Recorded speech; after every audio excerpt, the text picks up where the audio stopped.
Do you fully trust the mainstream narrative? Are you on the fence?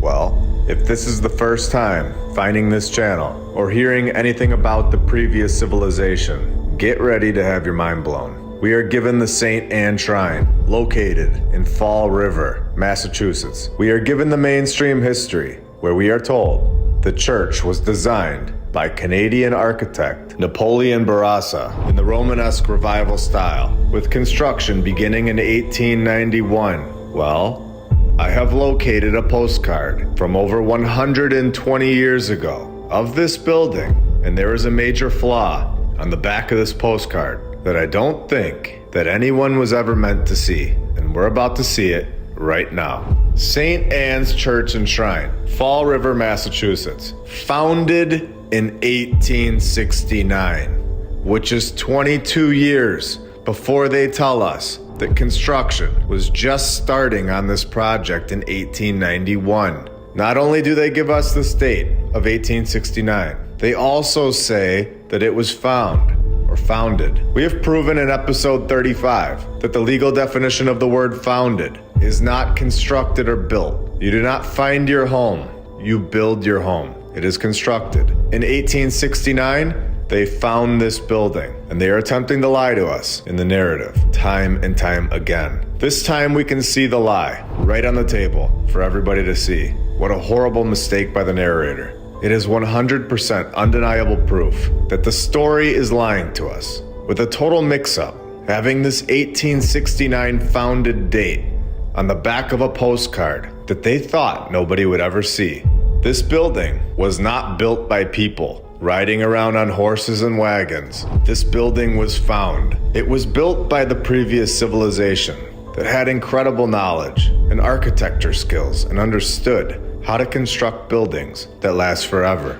So now that we know that this building was founded and the narrative is a complete lie, let's take a look into this architect character, Mr. Napoleon Bourassa. And when we take a look at his biography, the character never actually leaves Canada, besides a little vacation to Europe. If he is truly constructing this palace in Massachusetts, this would have been mentioned, considering it's more impressive than anything we have ever constructed today. But the fact that they act like this is pathetic and not even worth mentioning, especially in a time period where presidents were being born in sheds. This should be alarming to anyone. They say his office is in Quebec, Canada, born in Montreal, Canada, visited Europe, founded the Canadian Journal, doing more in Montreal, Canada, in 1880 finding the National Gallery of Canada. Him and his fellow artists are doing more in Quebec, Canada, then dies in Canada. Where is the part that he throws his cowboy hat on, saddles up, heads down to Massachusetts on his horse and wagon, and works for the shipping company Donkeys Incorporated,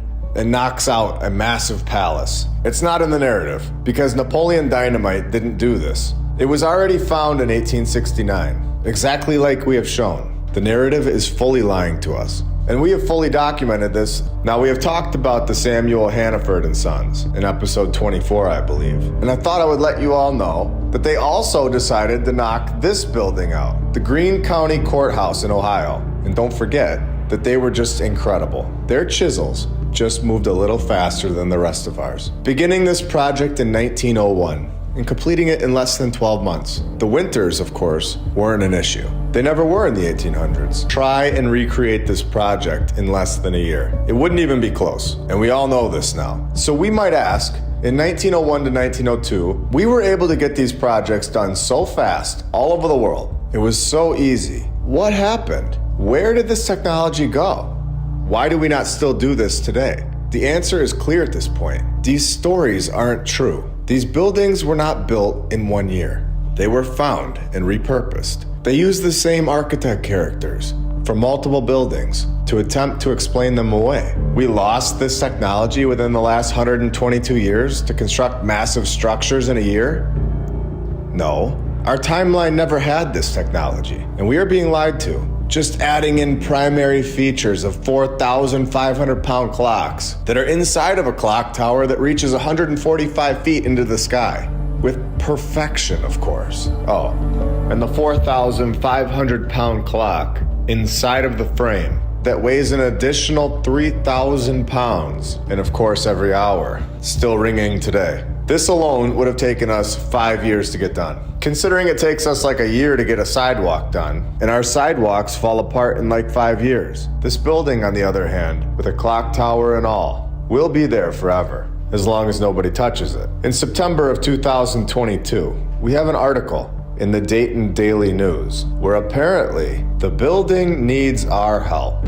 We all know that restoration really means destruction at this point. In my opinion, something happened within the last year or so, where a lot of these buildings are being destroyed or restored. And we have a lot of episodes where we have gone to these places and documented that. The Greene County Courthouse will be getting a facelift. Oh, incredible. This fall, as the county seeks to repair and restore and destroy the exterior of the historic building. A $322,000 project to destroy the outside of the old building, which is obviously one of Greene County's most recognizable landmarks. And this next sentence is going to show how old this building really is. The courthouse currently has some limestone that is spalling and in need of repairs. The definition of the word spalling is break off in fragments. Now, how long does it take for stone to break down? You could say that stones decompose over many thousands and even millions of years. Do we all believe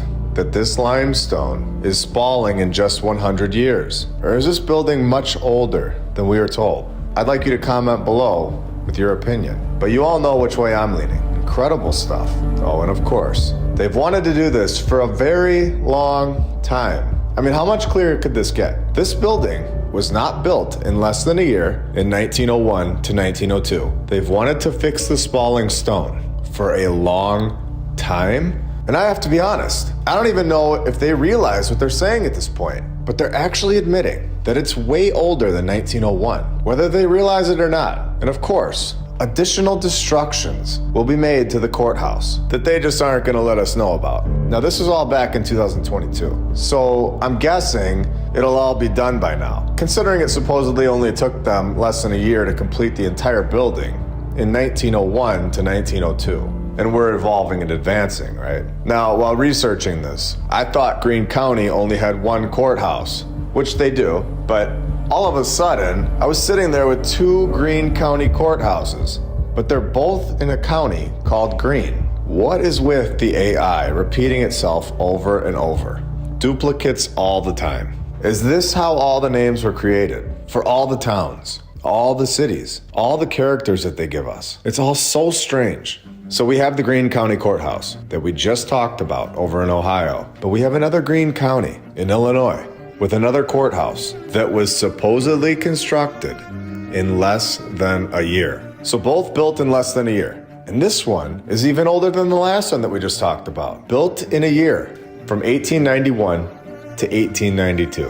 And we all know that this is logistically impossible at this point. We have gone over this for anyone that is new here, or for anyone that wants to revisit this. I think episode 41 is awesome at going over this. There are so many key factors that come into play when designing, preparing, constructing, and executing a building to perfection. You have to have everything go perfect. And even then, knocking it out in a year, over 130 years ago, is insane. It's almost turning into a test to see who gets the joke at this point. Both named the same thing, and both built in less than a year. In an interview from 2014, the Greene County clerk and recorder says in an article titled Greene County Courthouse stands the test of time. Exactly what we've been saying here on this channel. And of course, exactly how our construction that we only take 10 months on lasts forever. It stands the test of time.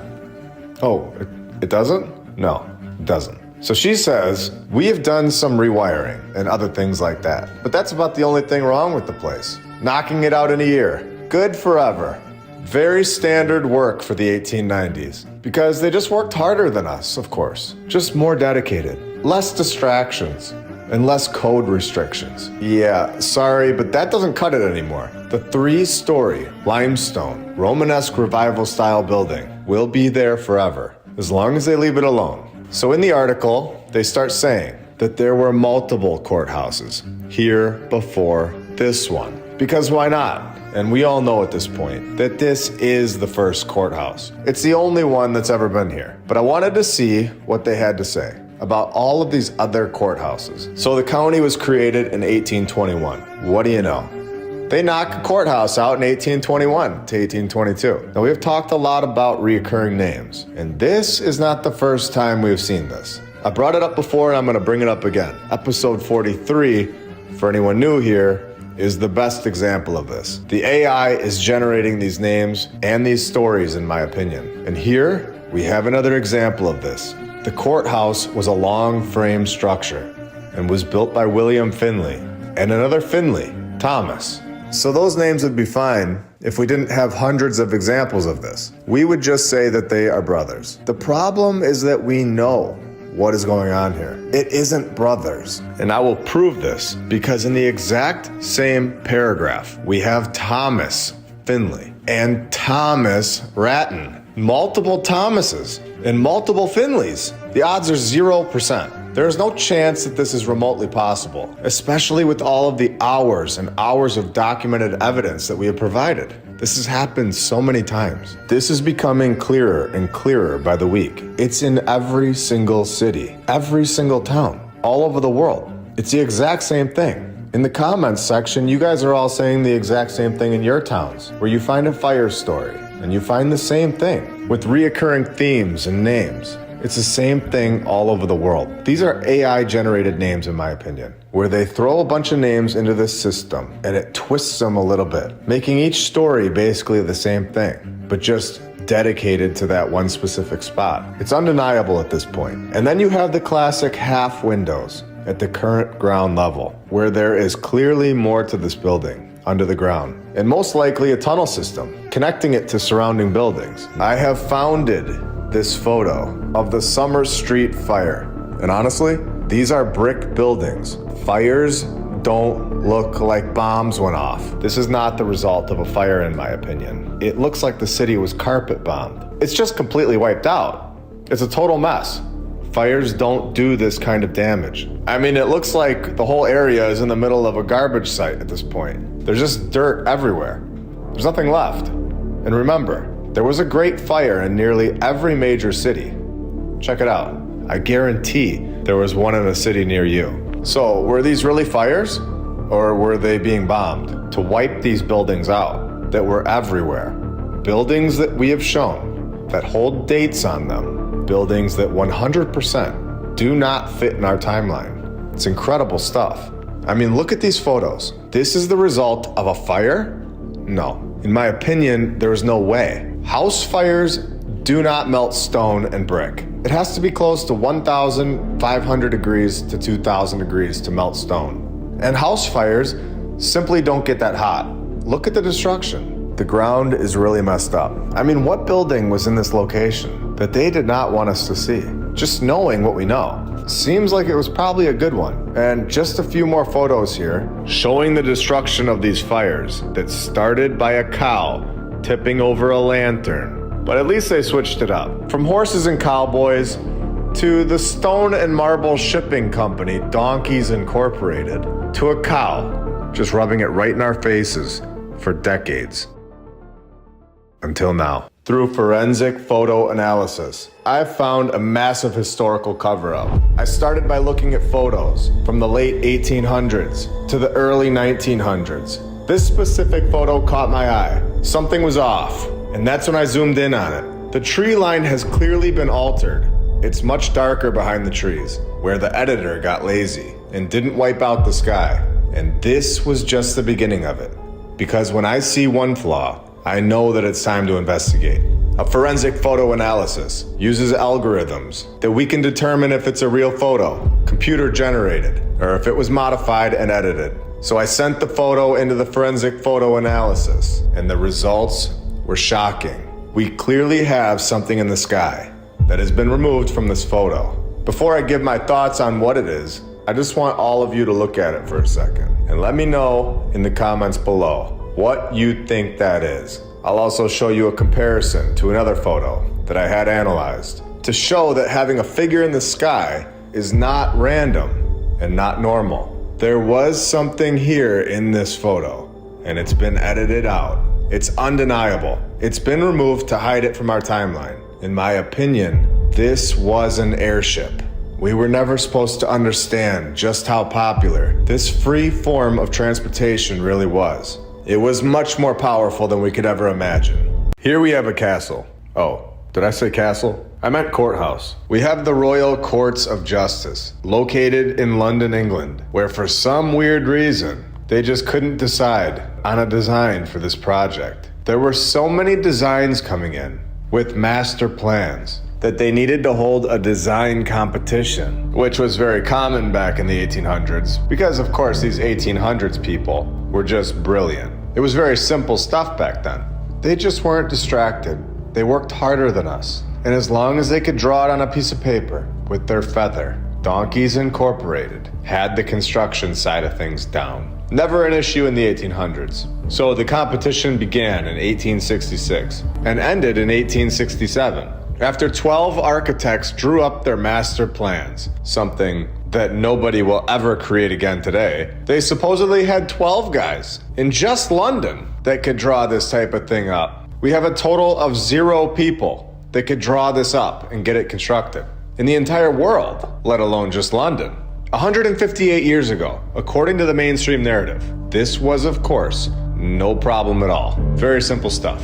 So in 1868, they picked George Street. He was the champion of this contest. He went and got Messrs. Bull and his sons. Because in the 1800s, every single construction company in the whole world has to have sons at the end of it for some reason. Going back to the great Samuel Hannaford's and Sons, and there's many other examples throughout the episodes. In fact, I would love to know how many times we found a company with sons attached to the name. In my opinion, this is another clear pattern, proving that the AI is generating these names all over the world. Now, just to put this all into perspective, if we are trusting the mainstream story, only 57 years prior to all of this happening, Abe Lincoln, a president of the United States, was being born in this masterpiece. The USA supposedly broke away from England and supposedly beat them in the war. If the USA was that smart and could beat England in a war, surely an architect or two would have followed along to America. I mean, London alone had 12. Surely the USA would have gotten 1 or 2. So in 1809, we have shed masterpieces being put together with perfection. And all over London, we have the interior, holding more than 1,000 rooms that include various meeting chambers, administrative offices, and at least, but could be more, than 78 courtrooms. Additionally, there are 3.5 miles of corridors, and supposedly have all of this being constructed, even though we're told that the Masons led a serious strike in the beginning of the project. Bullcrap and Sons had to find more master builders, which of course was simple stuff in the 1800s. There was plenty to go around. So they were able to get some from Germany, and they knocked this entire thing out with perfection. And it will last forever. And even though there were some issues finding new people to construct this place, it wasn't a problem really. They got the whole thing done and settled in just 8 years. Are you on the fence? Should we go deeper? Not only was this done with perfection, the winner of the contest, George Street, as we have seen so many times before, dies before the project was completed. This is so repetitive, where the winner of a design competition doesn't live to see the end of the project, and they're able to just bring anybody else in to finish it. Doesn't matter who. Everybody could do this back in the 1800s with ease. So then we have the Church of St. Mary, the Virgin Ivanhoe. And this will all tie together, but this was found around 800 years ago, in the year 1220, or 1222, which, I mean, come on. It was the booming 1200s. They worked by moonlight. Very busy people, very dedicated. Lots of skilled hunters and gatherers, without a power tool in sight. Actually 673 years away from a power tool, supposedly. And of course the building will be there forever. They are addicted to lying, because it is thought that an even older church may have originally stood here. I'm just surprised they didn't say that the first one burned down in a fire. The church was of course rebuilt, for some reason, in the year 1, 2, 3, 4, which was only 12 years after they say they found it. And they say that some of the original features survived.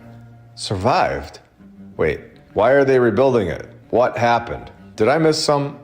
Oh, you gotta be joking. 4 years after they found it, it's supposedly burned down in a fire. To believe these stories, it would take some effort at this point. And I'm just gonna be honest with you. In my opinion, that isn't even the craziest part of the story. Let's go even deeper. But before we do that, I just want to show you all the reoccurring AI-generated names really quick. We have Richard Blackhead and Richard Seward. So we have two Richards. And of course, Peter Desroches and Peter Checkapork. So we got two Peters and two Richards. We have more builders in London that like to build with their sons, John Warner and Sons, with, of course, another John down here at the bottom, John Downcombe, where he has two wives, marries both of them, and one's named Mary. We have John Downcombe, and of course, we can't forget about the other Downcombe, Thomas, and the other one, William. And for the best part of this name generator, William married two people, Mary and Alice, spelled A-L-I-C-E. John Downcombe. Guess who he marries? Do I even need to say it? I think we all know at this point what her name will be. Another Alice, spelled A-L-Y-C-E. If you're new to this and on the fence, if the AI is generating these names, this is not the first time that this has happened. You're gonna wanna check out episode 43 and all the reoccurring names in that one. Are we having fun? Are we ready for the best part? Remember, when we are told about the George Street guy, you know, the guy that died in the middle of the 1,000 room palace project that was done in 8 years, 158 years ago, guess who the AI just had to add in here to try to explain this one away as well? Mr. George Edmund Street. When in 1871 to 1872, he of course knocked out some Victorian Gothic revival style elements and built the north and south porches, as well as a medieval style baptistry. Of course he did. None of that was original, and this is totally believable. Oh, wait, it isn't?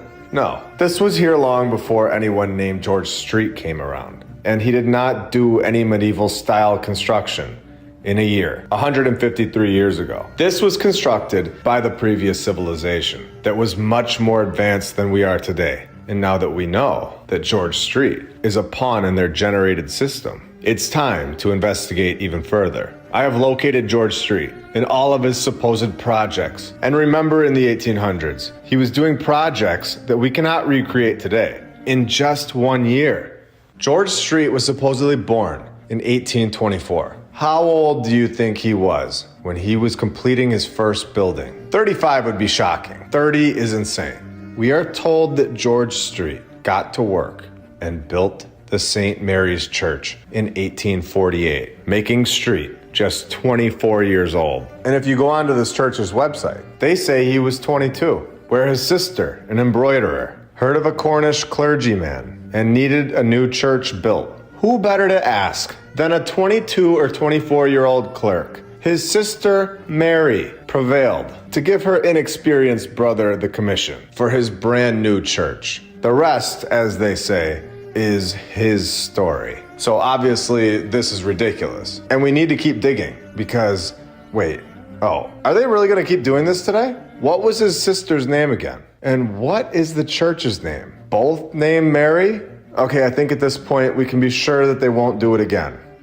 Right? No.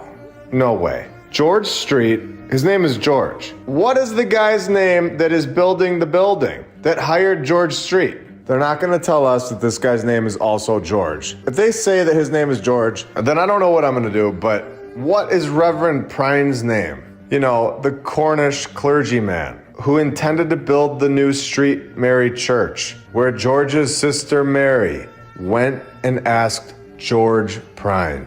I knew it was the AI before. I don't get shocked at things very often. This one is just so in your face. It's incredible. The good old Cornish clergyman giving away work in Cornwall. Amazing. I think we can do a few episodes on this first George Street, and probably a few episodes on the second George and all the Marys. Let me know if you want me to dig more into their narrative. So George Street, the first George, the 22 or 24-year-old master builder. Remember, He was constructing this 1,000-room courthouse in London for 7 years because he was kicked out of the script a year before it got done in 1882. This is the exact same time period where you have all this chaos going on around the world. Nobody is focused on these narratives. You have all these millions of orphans all over the USA. You have the Civil War going on. You have slavery. You have all these insane high-intensity type events going on all over the place. People were not looking into George Street and the hundreds of buildings that they were pinning on this character. In fact, even if they wanted to, it wasn't written in a book yet. And they didn't have the resources to prove anything. So they just had to simply believe it. And everyone accepted it as the truth. Until now.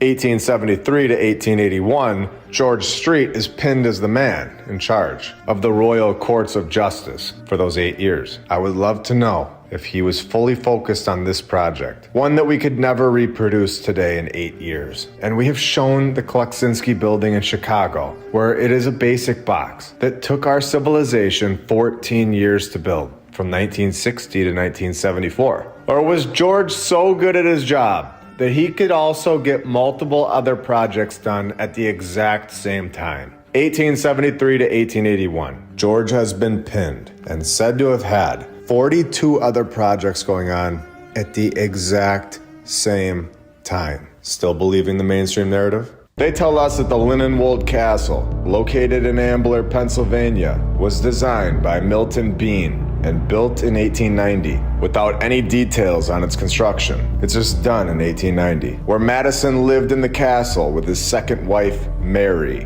where after Madison died, the new people turned this palace into an orphanage called St. Mary's. Mary, Mary, Mary. So we have a massive castle, done in 1 year or less. And for decades, that's all we needed to hear for it to be true, until now, where we understand that logically, that is impossible, especially 134 years ago. And especially when it's a castle straight out of the old world civilization's home improvement catalog. Here on HouseHisTree.com, in the middle of this story that has zero logistical details or anything relevant to actually building anything, and just has a bunch of nonsense, like naming sons royal, retired business partners, and telling us how many rooms are in this castle that they found. They do give us a tip, and the tip is the Windsor Castle. The sentence reads that Madison might have chose to model his castle after the Windsor Castle, which is the most popular answer. And it's the most popular answer among which group? Because that is definitely not the most popular answer to us, but they think it might be modeled after another castle nearby, and they all dispute it for years and years. And remember, it's all nonsense. We have no idea who this group is that they tell us that this is the most popular thought. What I see in all of this is one thing: the Windsor Castle. And I want to see what year they say this Windsor Castle was built in, because I bet you it is connected to this castle. And this castle in Pennsylvania might have actually been built hundreds of years ago, if not thousands. And they will give it all away with this Windsor Castle connection. Located in Berkshire, Windsor, built in 1070, over 954 years ago as a fortress, and covers 484,000 square feet of living space, divided into about 1,000 rooms. So something is extremely clear here. We are 100% being lied to about our history. And we all know that, but I have to say it out loud, because 1,000 years ago, they are building 1,000 room fortresses with ease. And it of course lasts forever, no questions asked. And today we have evolved so much that we can't build a sidewalk without stepping in it before it dries. Now, this is my opinion, but I can see them adding this Windsor Castle into the narrative for a specific reason. And I personally think it's to connect the dates, that these castles are from nearly 1,000 years ago, when the previous civilization that had all the technology, had proper training, and had the logistics down. Instead of the opposite happening, where we are told that there were no classes in castle building at the local community college in the year 1070, where they would go home to their sheds and sleep with candlelight, freezing using barn hay as beds, and then waking up again traveling by horse and wagon to pull stone and granite miles on a trail, and getting this 1,000 room fortress done no problem. The timeline is clearly all over the place at this point. They could have told us that it was built in the year 1045, it would have made no difference. And people would have just believed it until you start digging deeper, which we are doing here. Episode 41 is awesome at showing the proper logistics of a project, if you're interested in that after this. The castle has, of course, 300 fireplaces and 379 clocks. Do any of our towns have any upcoming plans to knock a 1,000 room, 300 fireplace fortress out in the next few years? What about half that? No? With our modern construction, 1,000 years after they did this, we should be able to do this with ease, since they did, without a power tool in sight. Supposedly, we have a better education system, so we are told. We have more knowledge than ever, supposedly. What is wrong with this picture? I would say a lot. Do you understand that something is wrong with the timeline? Something massive? Can we all see the lie very clearly now? We have been lied to about all of this, starting around the year 1800, and possibly right before that, where everything in our timeline began. And the old world buildings from the previous civilization are still here for us to see, in every city, with insane narratives to try to fit them into this lie, where we are told that people from 1,000 years ago were less than us, worse off. And we are told that we have all this brand new technology in the last 200 years. Everything is brand new. Every company was created recently, all over the world. Is that not strange to you? And we're told this new technology has never been here before. Planes, trains, cars, phones, computers, internet, and the AI, when it has. And in my opinion, it's been here many times before. We have located a map that is no longer here. But we have found a photo of it, and I'm going to show it to the world today. We are given a mainstream narrative, force-fed a narrative from day one, and on average, given more money for the rest of our lives if you continue through this indoctrination program, this system, longer than everybody else, and call it college. We are told these narratives for decades, molding our minds to believe that cathedrals, such as the Hereford Cathedral, was completed in the year 1250, 774 years ago, where we have shown that the mainstream narrative tells us that basically nobody was even here, telling us that the population of nobody was so much more advanced than billions of people that we have today, while at the same time telling us that we are evolving and advancing. A population of basically nobody, knocking out palaces with zero training programs, no lights, no power tools, nothing.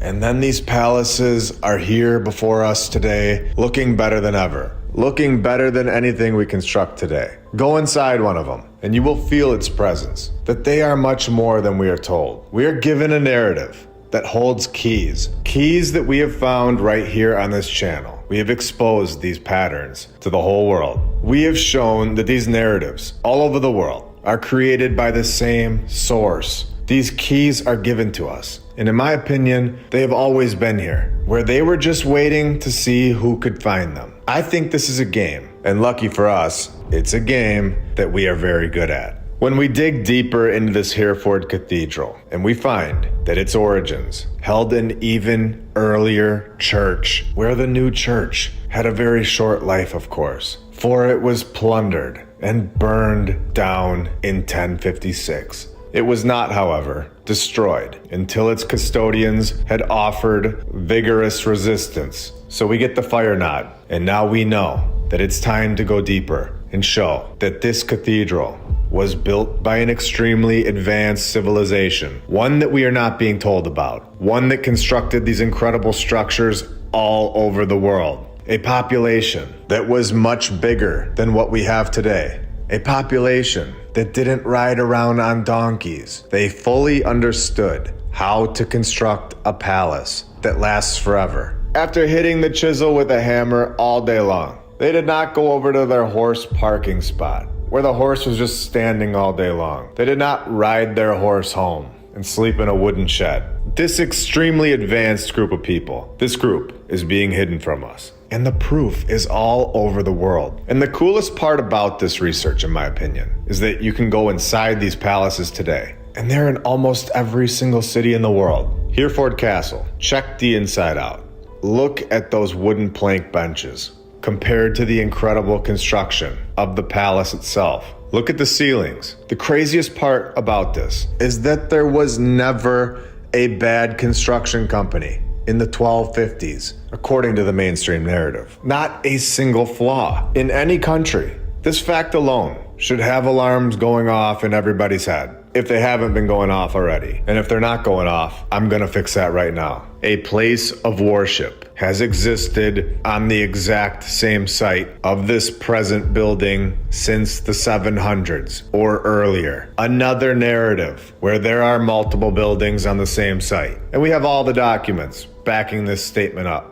No. This cathedral has the largest library of chained books in the world, where this gets very interesting. This palace is home to the Mappa Mundi, which is its most famous treasure. A map from the old world, in my opinion. We are told this is from over 700 years ago. A map of the old world with Jerusalem at its center. Are we ready to go even deeper? A larger Mappa Mundi, the Ebstorf map, was destroyed by Allied bombings in 1943, though photographs of it survived. Now, we can all see how these operations worked. We understand at this point what wars were most likely used for. We are beginning to understand the entire operation at this point. And through hours and hours of clues, repetition from the narrative, a massive amount of clear lies, there are less and less sitting at the other side of the table. Now, let's take a look at this map. Let's pretend that this is a true depiction of where we live. The other one in 1946, obviously delivering it. We can see is right here in the center with Jesus on the cross. You have mermaids down here and a clear depiction of a griffin, which we know is linked to Tartaria. All of this showing me that there is so much more to our true history than what we are being told in these classrooms. This place that we live is not at all what we are told. On the right-hand side, you have people with faces on their chest. And right above Jesus, you have the Tower of Babel. Now, normally when something is written down, I have a very hard time believing it to be real. But the fact that they bombed the other one definitely shows me that there's something about this map that is very important to us. Let's take a look at the one that they bombed. This is where they tell us that in 1843, they found this map in a convent in northern Germany. It was 12 feet by 12 feet. Again, all centered around Jerusalem. And remember that they tell us a very interesting detail, that they found this map in 1843, where exactly 100 years later, on the dot, in 1943, they bombed it and destroyed it during the Allied bombings. All of this happening during our current civilization, wiping out possibly the true history, possibly the true map. If this place that we live is really centered around Jerusalem, and in 1946 the narrative changed, bombing this map and possibly other things inside that building that would have given a lot of stuff away to us, which was of course also in northern Germany, where you can begin to put the pieces together. The map is based on earlier maps, including the Psalter world map, which we are told yet again that Jerusalem is the center of the map. This one being held in the British Library, which was drawn around 1260, but we have no idea who drew it. Where we know all about the year 1079. We know all about the year 794, where some character was beheaded, where Offa had supposedly consented to give his daughter to Ethelbert in marriage. Why he changed his mind and deprived him of his head, historians do not know. Now, I show this because it's entertaining to me that the narrative gives us these detailed stories from the year 794, but then leave out the most important details of a groundbreaking map, or can't tell us who built the buildings in 1900, like we've shown in episode 33, when we just emailed them and they couldn't tell us. Going back to this map that was bombed in 1946, I'm going to zoom in on it and show you all that there were no huts. There were no plastic siding houses. Every single depiction is of a palace. palace after palace after palace across the entire map. And there are a few that remain today. And these are the buildings that we are discussing on this channel. The ones that remain.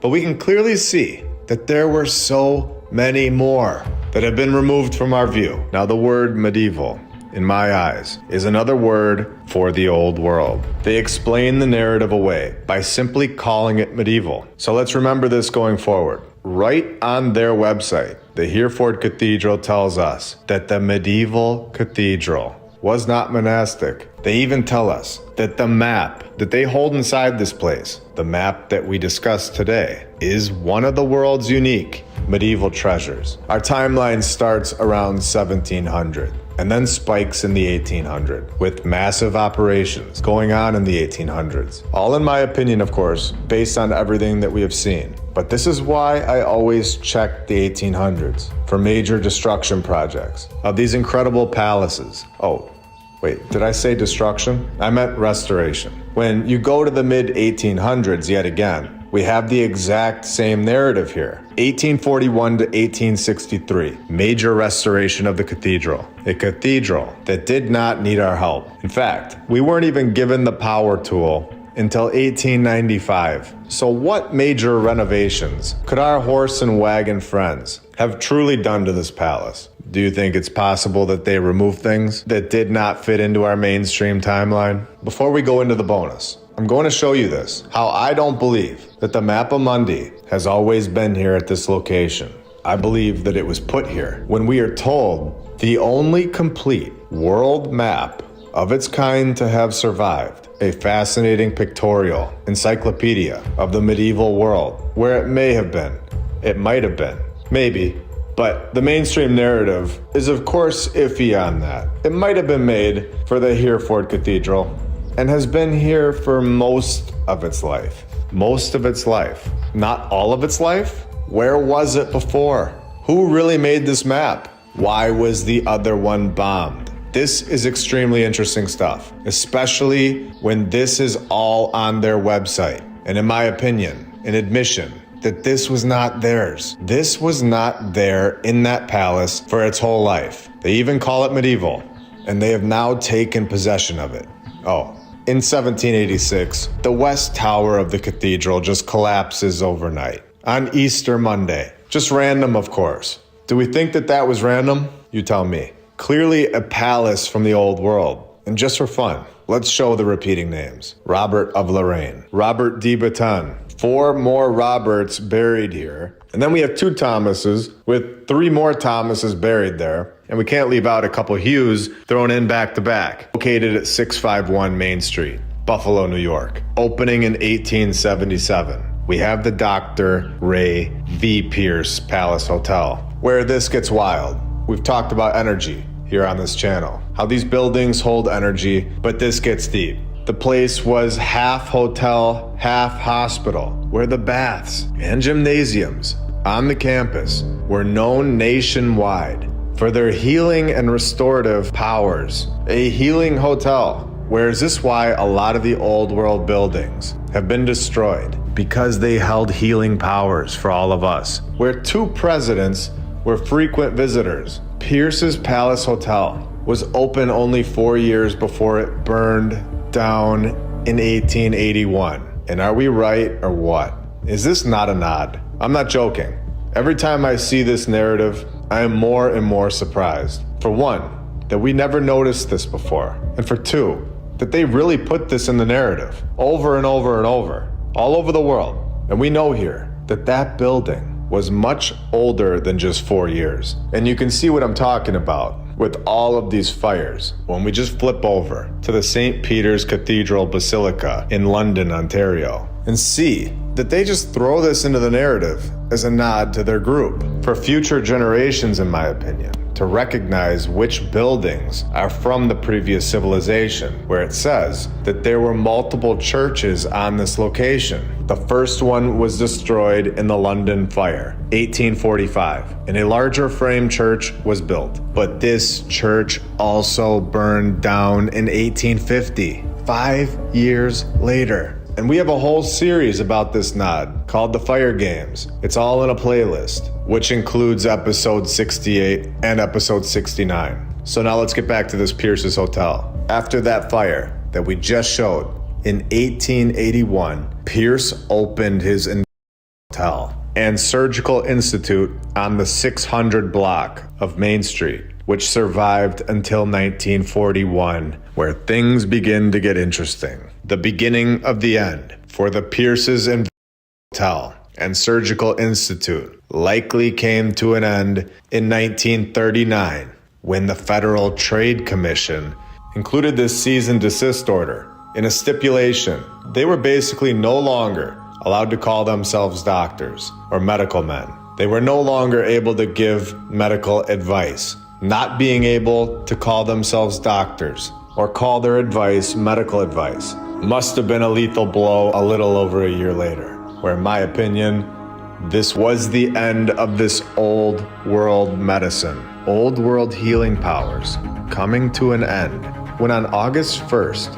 1941, and Surgical Institute discontinued operations, and Pierce, the one that had this knowledge of old world healings, passes away. And 2 years after that, 1944, Kane announced that they would be destroying all of the Pierce's estate's glass work. I have an email that you're going to want to see later in this episode that will give us all 100% proof that these buildings are much older than we're told, and that the millions of people that are researching this topic of the old world are not wrong.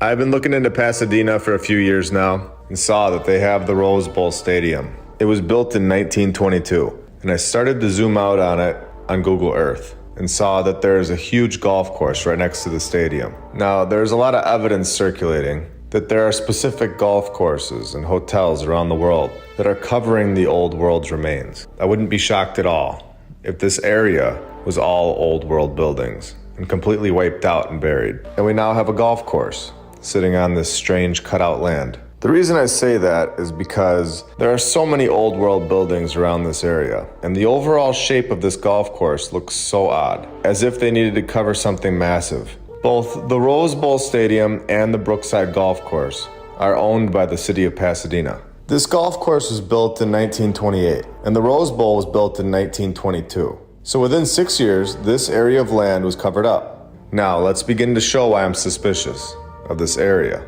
The city of Pasadena is filled with old world buildings, but what could have been here is what I will never stop thinking about. If they allowed this city hall to survive, what could have been here in this location of this massive golf course? Now, let's check out the city hall. When I walked up to it, I couldn't believe how big it was. We have pillars hundreds of feet in the air. They tell us that this was completed in 1927 with a population of about 40,000 people. It's time to construct a massive city hall.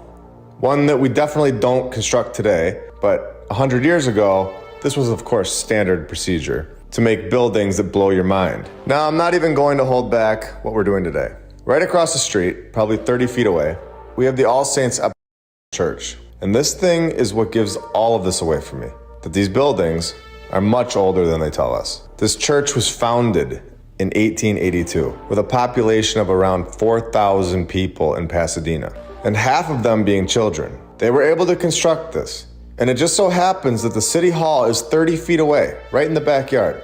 Then we can go right over to the Library of Pasadena, where they have some of the most incredible stonework right on the front wall of the entrance. Why is there ancient architecture in Southern California? And why were they building massive public libraries like this in 1882, the exact same year that the All Saints Church was founded in? I'm saying founded, but at this point in the research, it was found and repurposed. I just want to clear that up really quick. So we have, let's say, around 1,000 people living here in Pasadena that are able to actually work and construct buildings. How many of them are trained to construct like this? Probably zero. But does that matter to the mainstream narrative? Of course not. So I say around 1,000 people because we have like 4,000 people living here in 1882. Half of them are children. So that brings it down to 2,000. Then there are people 65 and older. Not saying they can't do it. I'm just saying they may not want to get up on the roof in the 1800s. So we're sitting at around 1,000 people that could have been eligible to possibly construct this thing. in this town. 4,000 people do not need this. So that gives it away right there. But let's continue and drive it home even further. Remember, we are told that they were building multiple structures in 1882, and we have proved this. So did 500 of them work on one building and 500 of them worked on the other building? And were they all the most incredible construction workers of all time? Is it possible that this is an old world library that was found on December 26th in 1882? Is that possible? I believe it was found. Can we stop for a second and just look at what we're being told? They aren't even giving us construction dates. This isn't 600 years ago. So there isn't any excuse for this. They're just saying they found this building in 1882. Not construction began on this date and ended on this date. None of that. This isn't the only building in the world right here that this has happened to either. We have proven this over and over and over. And if I told you that my house was found in 1882, would you believe me? No, of course not. And you shouldn't. You should always ask questions. You should ask, where did I get the materials? Which construction company did I use? How long did it take me to get the permits? Did you use the taxpayers' money to build it? How many horses did I use to move all these materials? And from where? And why did I need a house that has 18 bedrooms when you're the only one living in the house? Which construction company was making these incredible buildings at the same time?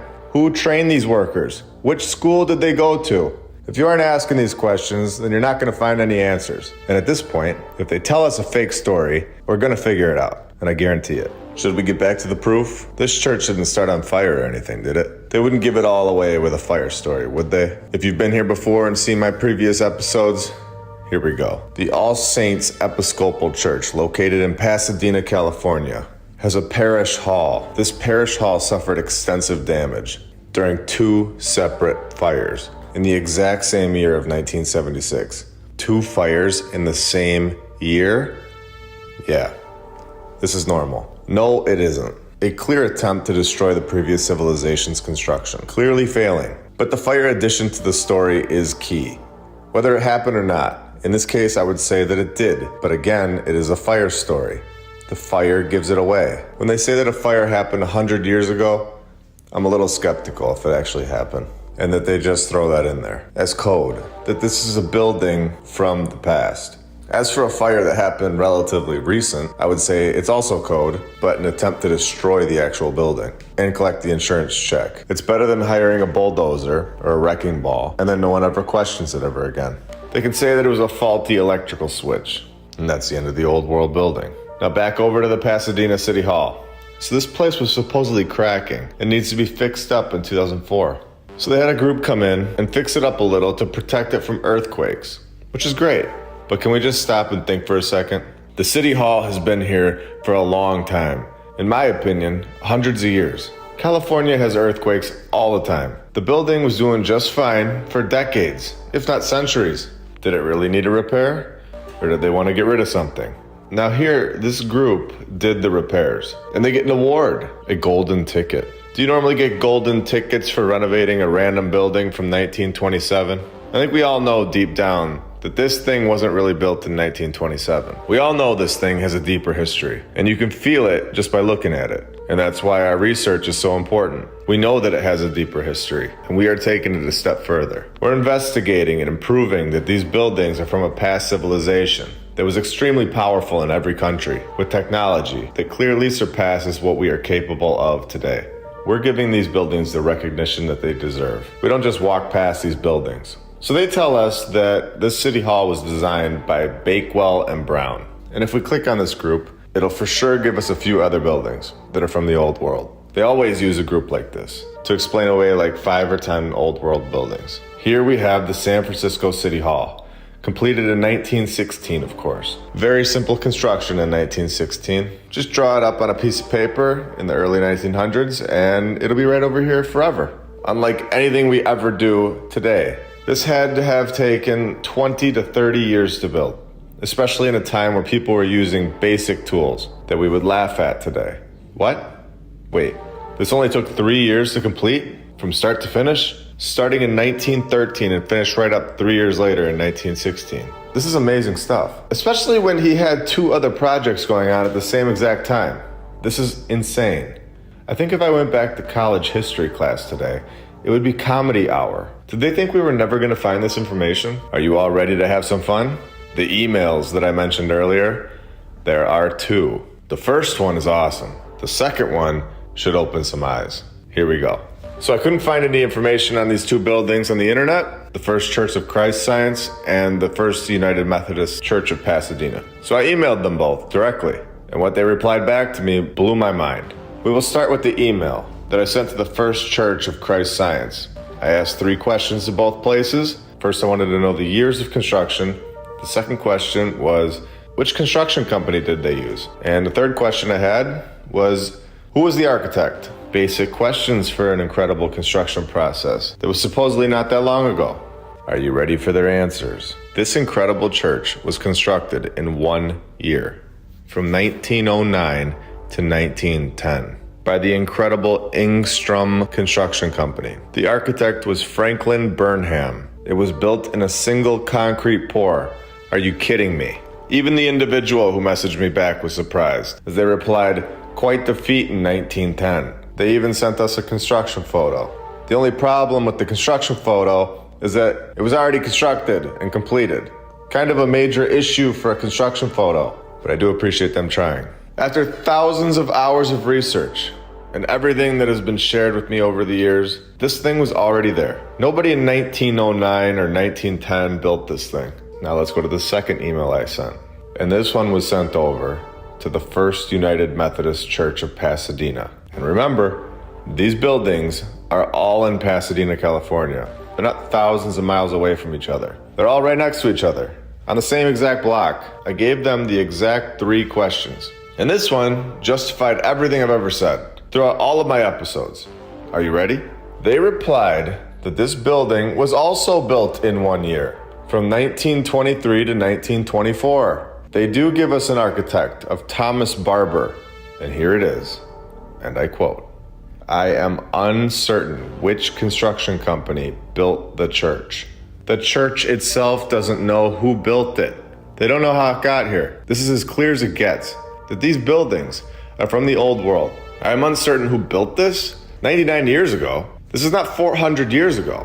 I believe that we have just found possibly the biggest bombshell exposure on this topic so far, or at least right up there. The church has no idea who built their own building? This is incredible stuff. Groundbreaking, to say the least. This is no longer some crazy theory. This is hard proof that we are correct. This is legitimate evidence that these places are built by a past civilization. I believe that these other construction companies and architects that we are given are characters. They're make-believe. They're front people for a much deeper and much more incredible historical story. A hidden past, possibly our hidden past, one that we deserve to know about, since this is our home. We live here, and we deserve to know the truth about where we are and what has happened here before us. This trip to Pasadena was incredible. I loved walking around checking out all these buildings. It's one thing to see them on Google Earth, but standing there in front of them is just incredible. You honestly can feel a cool energy just standing there next to these places. Even the people that I brought with me said the same thing. The perfection that they used to build with is something that gives us insight to the past civilization and what they could have been capable of. I think that they had incredible natural healing powers. They cared about their buildings, their communities, their people. Something that we haven't been given in our lifetimes. In my opinion, this is all changing in a positive way for us. We are taking back this knowledge, learning about these kinds of things, sharing valuable information again with each other, with a click of a button, all over the world. Something that we haven't been able to do for decades. Until now. Here we have an ancient carving. And remember, in my opinion, we have had all this technology and much more in the past civilizations. This individual is shown wearing what is clearly a watch. And what I find very interesting is that I've seen this type of symbol many times before, on nearly every cathedral all over the world. I know I've seen many people say that these are some sort of incredible energy or frequency vibration sharing technology, which is very possible. And there's a lot of proof showing that this is most likely the case. They are strange for sure. They are not just windows. But is it possible that they were also clocks? Is it possible that they told the time and the seasons and possibly more? Do they still do this? And we just don't understand how to read them. I said don't be shocked if you revisit Budapest. and see what else they have just sitting out here for everyone to see. We talked about their chocolate museum, and now I'd like to talk about their coffee shop, the Budapest New York Cafe. And before I begin, have any of us ever seen a building like this coffee shop actually be constructed? Any of us, anywhere? Or do any of our towns have any plans to build a coffee shop just like this? Or anywhere close? Why were all these buildings built before we all got here? And now there is not one in the entire world being built again. And was it so common that they built buildings like this one that they could just hand it over to a coffee shop? Yeah, you know what? We don't need this one anymore. Anyone want to just run their coffee shop in there? Great, here you go. So, of course, they tell us that a life insurance company was responsible for constructing this place in 1894. And here we have some normal, very simple construction, especially in the 1800s. Any one of those 1800 people would normally knock this type of construction out in just a few weeks. Even during the Great Depression, they used local prisoners. Or just tell the architect to just go build it himself, like they normally do. It's just ridiculous. The detail on this place is incredible. Now we have a depiction of this place from 125 years ago. Just look at this. Horses and wagons. People just roaming these dirt streets. These buildings were already here. These people in these pictures are the first people. They have no idea what's going on here. They were just put here. They did not construct these buildings. How can they be so technologically advanced, but they have dirt roads? Would the roads not be the first step in the construction process? These people have no idea what's going on here at all. They were tossed into this town and said, get to work in my coffee shop. This is from the past civilization. Now, let's dive into this insane narrative. Not only are they saying that they built this place in the 1800s, they're also telling us that they built this place in just 4 years. This kind of nonsense does not work anymore. This is absolutely insane. We are fully understanding that it would take longer than 4 years to construct this today. How is it possible that in the 1800s they can just put these together all over the block in 4 years? Not just this building, but all of them. Take a look at these people again and prove to me that they were capable of constructing this. They are the ones telling us that it took 4 years in the 1800s, with not a single photo of the construction process.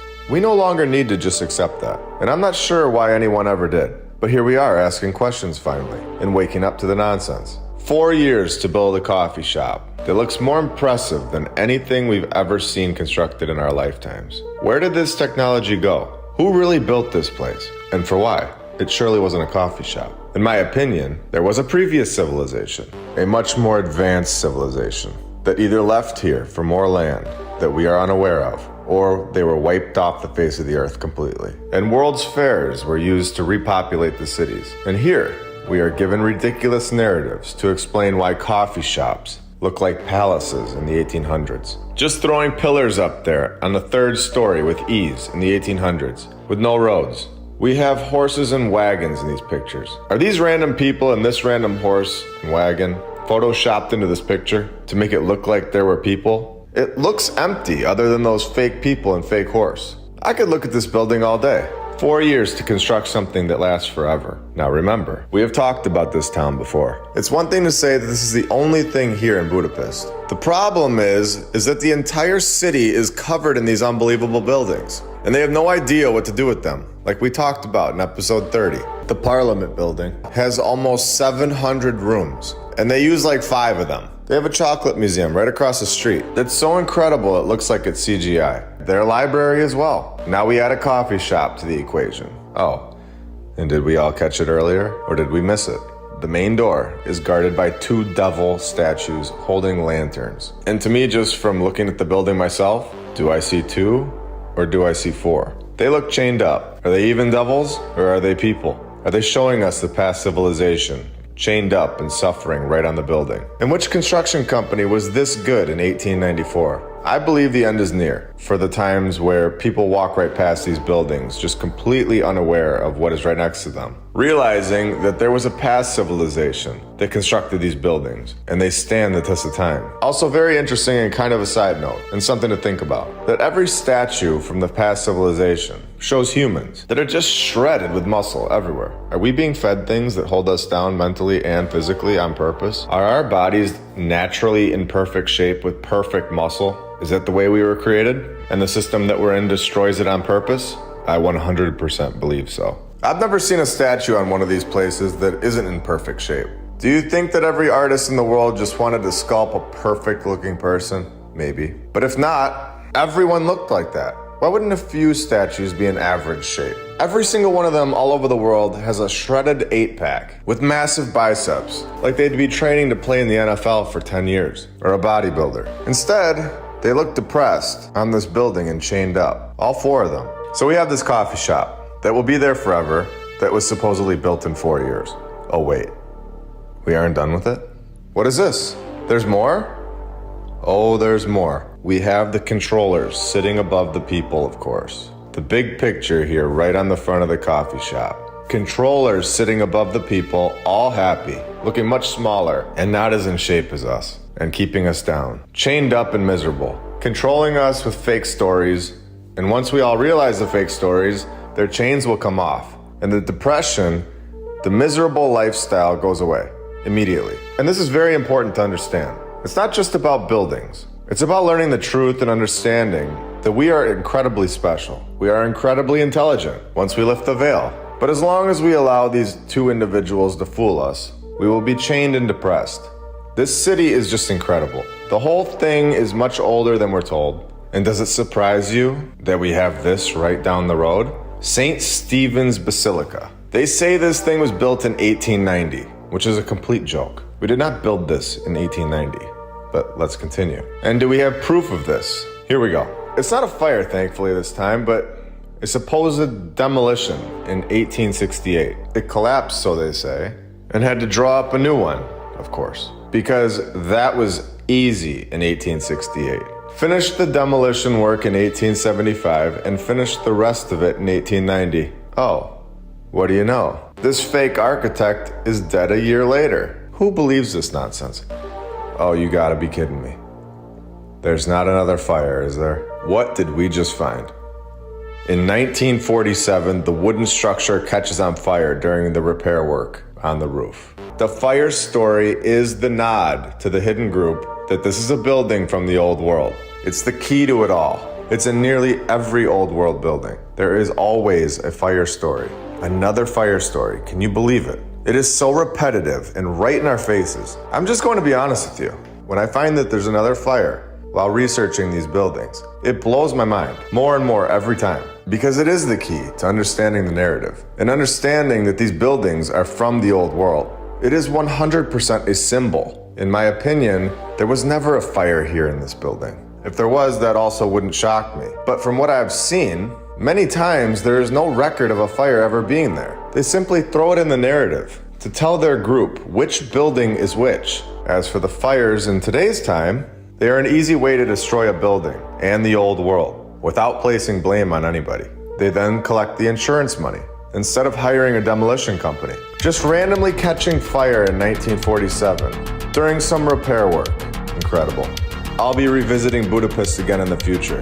We still have a lot more to talk about here, including the Museum of Illusions, Heroes Square, Museum of Fine Arts, and this place. In Sweden, there's a building that is named the Oscarian Opera in Operan. And just as a reminder, and to shine some perspective on this, remember that we have the Kleksinski Federal Building in Chicago, and they got to use power tools. They had proper construction training, and we were all here to see it. And that took us 14 years to build. So now let's go back to this opera house in Sweden. Apparently, there was an opera house before this one, which is absolutely insane. And this is the original opera house. But I'm just gonna go with it so we can destroy this narrative. This is where we're told, for the first opera house, that Sweden finally had their own opera singer because they found a music academy. So Sweden figured out what music was, and now they need a place to show it off. And here is where things get very interesting.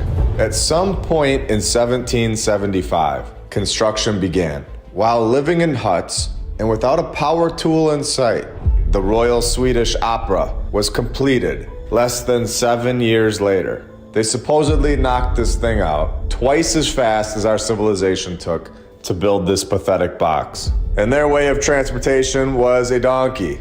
I thought that we were evolving and advancing. So let's continue. We are given Axel Johan Anderberg as the architect, who designed this palace. and constructed it all by himself. Which is a total joke that they never mentioned that anyone ever helped these incredible master drawing characters that we, for some strange reason, can't reproduce today. So to show you all what's going on here, I'm gonna make this very simple. Since they make us bounce around from page to page to get this information, we are being told that Axel, the architect of the current opera house, that somehow replaced the original 1782 opera house, where we, of course, don't have any pictures of, and in my opinion, is the same building, was selected because he was the only person in the world that could get this job done. Oh, wait, what is this? There were so many people that could get this job done that Axel Anderberg had to win a contest against all of the other 1700s master builders of Sweden? Can you believe this? Another contest winner with the architecture of the gods flowing through his veins. I would love to see where this guy lived. I'm sure it was a shed or a hut, since this is what we were told about the 17 and 1800s. Not palaces and massive opera houses that last forever. So the first opera house is done in 7 years. No pictures of that one. And they demolish it because it was very easy back in the 1700s for some reason to get this type of building constructed again, and even better than the first one. So they did it in their spare time, of course. So how long does this one take to get Opera House number 2 done? Well, let's check out their website, where they tell us a major key as to why I believe that this is the same building. They did not knock any building down. They didn't build 2 opera houses. This is the only one. The first one took almost 7 years to build. How long do you think the second one took to build?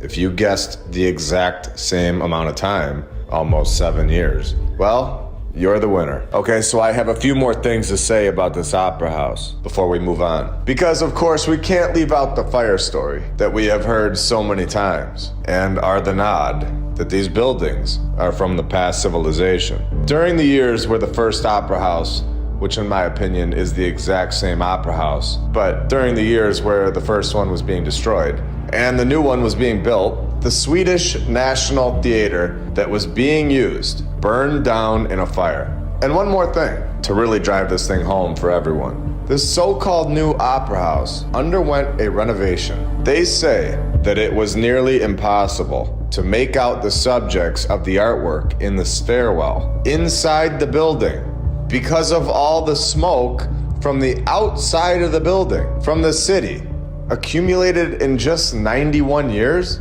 So 91 years, and you can't even tell what the paintings were on the inside because of the smoke from the city on the outside. What are they even talking about here? This is a clear cover-up, that this was the original building. This is Opera House number 1. And those paintings were from the previous civilization. How much clearer could this get? And of course, they were restored to the exact same condition it was in the inaugural ceremony. Yeah, sure it was. Let me know what you think about that one. You all know what I think about that. Let's stay here in Sweden for now and take a look at the Riddarholmen Church, where we are told that we have located one of the oldest buildings in Stockholm. So this should be fun. And after what I just found, you'll all enjoy this one. Knowing what we know here that any construction project going on before the 1800s that looks like this is basically a laughing matter. We know from the AI ChatGPT what kind of manpower and what requirements would be necessary for something like this to actually take place and be constructed, and then go on to last forever, unlike anything we've ever constructed today, 200 plus years later. So 1800s is a stretch. 1700s, basically forget about it. It becomes nearly impossible, based on what the mainstream history tells us, that they rode on horses and suffered in the winters. Pulling granite, stone, brick, and the rest through muddy roads would be insane. Then each horse needs 10 gallons of water per day. So you'll have all of these things that the mainstream narrative blatantly ignores all over the world, every single time. They tell us that this church was constructed in the year 1300, over 700 years ago, before Sweden ever even wrote their first book, which happened 183 years after this building was constructed. It is so backwards, it's unbelievable. How can anyone look at this stuff anymore and say, Yeah, that all adds up. It 100% does not add up. It's logistically impossible. It isn't realistic. This is their website. They literally just say it was completed around the year 1300. Could have been. It might be, but who knows? Now, we all know that this is a lie. They're making up a random date, and people just believed it for years, until now. So they say that 725 years ago, they're over in Sweden knocking this thing out. With perfection, of course. Now, I've emailed the old Treasury building on Spring Street in Melbourne, Australia. And what they emailed me back should get anyone thinking. I asked them a basic question, something that they should be able to provide, since the camera was invented in 1816. And they tell us that this building was constructed in less than 4 years, from 1858 to 1862. Now, the question I asked them was, do you have any construction photos? They replied saying that there's a couple photos attached. Unfortunately, these are the only ones that we have from the construction. Now let's take a look at these photos for a second. There are some very strange things going on here. First of all, this building is not being constructed. It's clearly constructed. And I put an arrow in this photo, pointing at the right side of the building, because it's clearly being dug out of the dirt. This is not the way anyone would ever construct a building today, or ever. And I want to make this point very clear. So I sent the photo back to them with the arrow in there and said, just looking at the photo you sent over, was it originally built with the dirt covering that right side of the building? A reply that should shock anyone and at least begin to show anyone in the world that there is something seriously wrong with the history that we have been told. They replied saying that it was originally built with the dirt covering the right side of the building. Due to the rise and the fall of the land, the building is submerged. The rise and the fall of the land? I'm sorry, what? The south and east sides are fully exposed. So what we call the basement, the lowest level, is technically on ground level. In other words, they had to dig this thing out of the dirt. What we call the ground floor is elevated above the street level. So from one side, it looks like we have 3 floors. And from the other side, it looks like we have 4 floors. I'm sorry, but this is insane. Take a look at this photo that they sent over again. There is clearly a digging process going on here. They are removing this building from the mud flood, in my opinion, and they admit it without even knowing it. The way that the building sits today is exactly how you would construct it. You would build a foundation and then construct the building. You wouldn't build the building into the dirt. And I'd be willing to bet, after all of my research, that this building has a few more basements under the ground that we just aren't being told about. And before we go on, I've been wanting to show everyone this photo for a while. This is Mont Saint-Michel in France. This photo was taken in 1925. Now, on the ground, you can see there is a railroad track in the dirt. Railroad tracks need to be screwed into wood. If they were constructed in our timeline, just like this picture, you can see the wood because we constructed it. Now, the train was basically brand new to the world at this point. So we should be able to see the wood planks in this photo. They are completely covered up by the dirt. The only thing sticking out is the railroad tracks from, in my opinion, the previous civilization. And we are reusing their technology. This entire area was dug out of the dirt. You can see where the previous ground level was, here off to the right-hand side. This is an incredible structure, very clearly a place that was built by the previous civilization, considering Paris City Vision lets us know that this was built before cowboys and Indians. In fact, they tell us that it was built over 1,100 years before cowboys and Indians. In the year 708, very casually knocking this one out in the year 708. Any year would have worked, honestly. 706, 707 would have also been a winning number. Anything goes if you're the mainstream narrative, until now. Because we all know that this is just ridiculous and a complete lie. The logistics in building this before anyone even knew how to make paper is complete nonsense. 708. Wow. Oh, and did I forget to mention that this thing is in the middle of the water? Did I leave that part out? Well, yeah, it's in the middle of the water. And we are supposed to just believe that they had a great shipping company, an architect, a financial guy that would make sure that they had this all covered in the year 708. Oh, and it of course lasts forever. With 0 issues and not one flaw in the construction. It's perfect, unlike anything that we have ever constructed today. How does the mainstream history make any sense at all at this point? You cannot go from this in 708 to evolving and advancing into sheds. And now we build Motel 6s. It's crazy. How can anyone ever go into a history class again without laughing? The year 708 was just a year of brilliance, I guess. Yeah, right. These buildings are from the previous civilization, and more people are realizing this every single day. And once you know, you know. You don't go back to thinking that the year 708 built massive structures on a cliff in the middle of the water with a train that just pulls right up to the front door. And I was on Google Maps just looking around and saw this city in Italy. And I went down to the street view and I saw that they have this fountain. The whole city clearly was found, repurposed, and is being used today. And as we spin this camera view around, we are going to see a griffin right above their front door. So we see the Tartaria logo all over the world. And then I was going to show you these door frames. Look at the size of the people compared to the size of the door frame. The wood door is obviously our work. The stone frame is from the past civilization. The size of the people were at least double. Why build a door frame this big?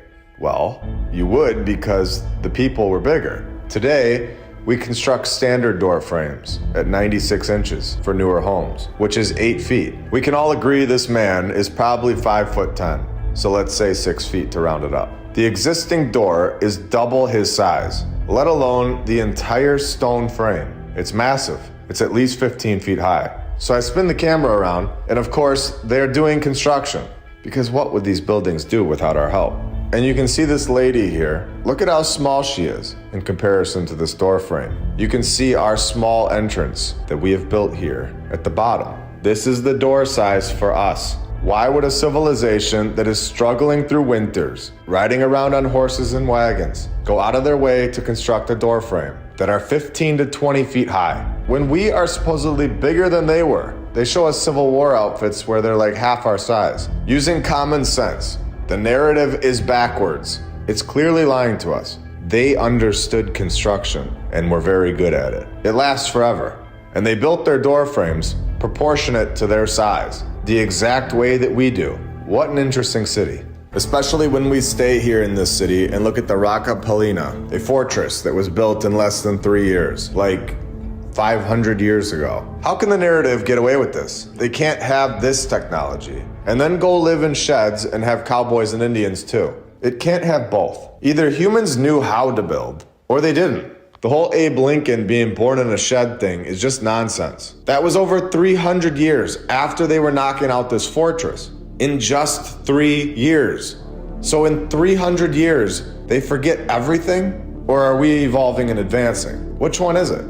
In my opinion, these narratives are nonsense. They are lies. The dates are all over the place. Just because a building is built in a different location of the world doesn't mean the narrative gets a pass. If a cell phone is created, the whole world advances. If a plane is created, the whole world gets the plane. The USA supposedly broke away from Europe. In the process of breaking away in the 1700s, did they all forget their brain? No. This was the start of the worldwide reset, in my opinion. An event took place right before this that started our entire worldwide narrative over. And we're seeing through their nonsense now. So this fortress is insane. Here we go. They destroyed a large number of Roman medieval buildings in order to build this fort, including houses, as well as over 100 tower houses, destroying gates and churches and monasteries. And here we go for the part that shows there is much more to this city. And honestly,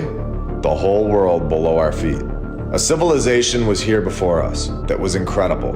It turned the former city streets of the historic city center into underground passageways, which are now open to the public. Unbelievable. So in the mid-1800s, the fortress was partially destroyed and rebuilt. But in 1860, of course, only 12 years after they supposedly built it again, it was demolished and the Kingdom of Italy took over. I'm surprised that they didn't say that it burned down in a random fire, since they love to say that stone burns down in fires, which it doesn't. So in 1932, they go down into these tunnels and destroy whatever was there that they don't want us to see, as it would ruin their narrative in a second, and they call it a restoration. when we know that restoration really means destruction. And another destruction project in 1965.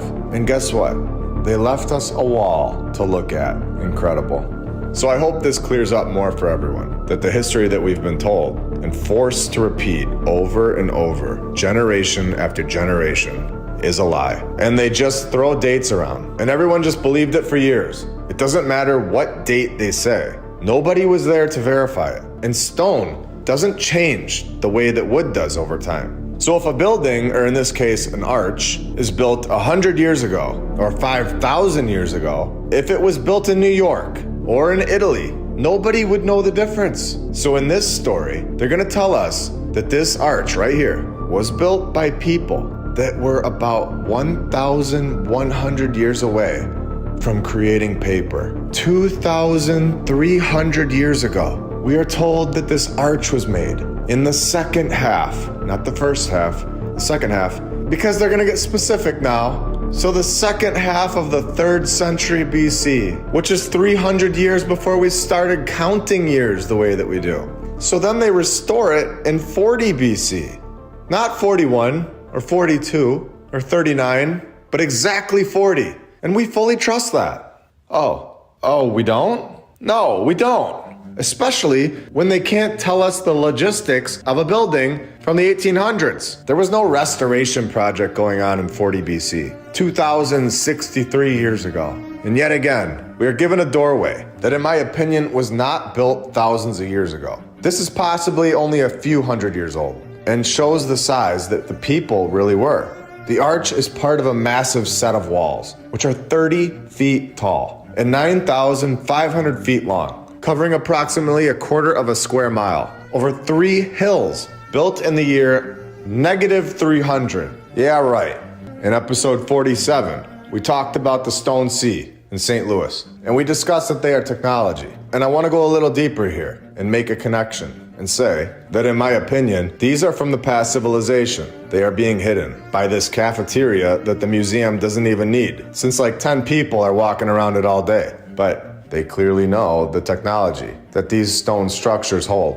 I believe they recreated this technology, and I believe that the St. Louis Arch is a much bigger, possibly much more powerful recreation of this technology, being hidden behind the blinds in the basement. Where else in the world do you see these arches? And what are the odds that these are right next to each other? We have proven that they are attempting, and seems like it's successful, that they are able to extract an energy from the earth in this location. What is under the ground in this location? And what is the true meaning of the St. Louis Arch? The patterns and repetition. We are getting closer and closer to the truth. We know that one of the nods is the fire story. We have found that pattern here on this channel. And we have also found that they create characters, fake names, and that it is most likely through AI, because the repetition is overwhelmingly obvious. And we all remember from episode 47, when Henry Hobson Richardson was off building F.L. Ames gates,